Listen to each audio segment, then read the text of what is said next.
Hi guys, do you find English a challenging language to learn? Are you tired of always using the same vocabulary?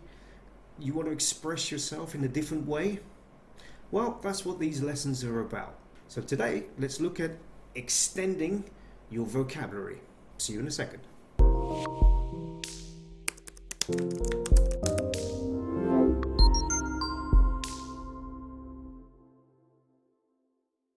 Okay, so today we're going to look at a particular word. It's only one word. It's a verb, but we can use it for several different situations. So it's quite flexible. Okay, and that is the word assume.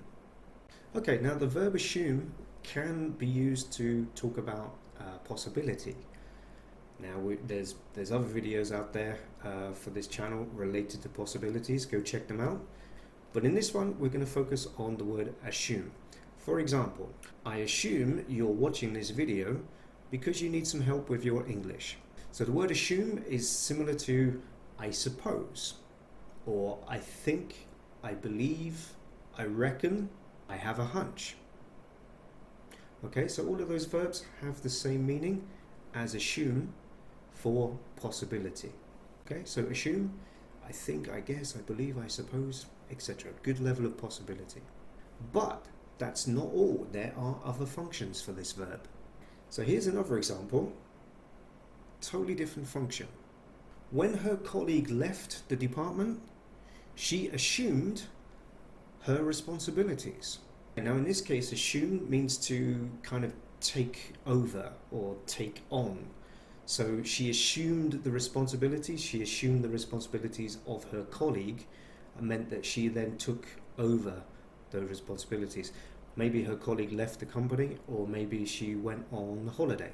So the typical thing is when someone goes on holiday, that another person has to assume their role or their responsibilities until they come back. Okay, so you can use assume in that context also. And you can also use assume to express conditions. And this is another one of those verbs that we can actually use in the gerund form at the beginning of a sentence. Look out for more videos on the gerund on this channel. Okay, so here are a couple of examples with the gerund and assume related to condition.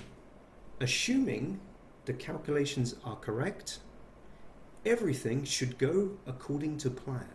Assuming the weather is good, we'll go to the beach. Okay, so in this case, assuming is used as a condition. So it's like saying, if the weather is good, we'll go to the beach. So in the case that the weather is good, we will go to the beach. Or if the calculations are correct, everything should be fine. Okay, so assuming. Assuming you have understood the use of this verb well, go ahead, see if you can practice it yourself. If you'd like to include some of your own examples in the comments below to share with others, that would be great. Go practice some English. I'll see you soon. Take care.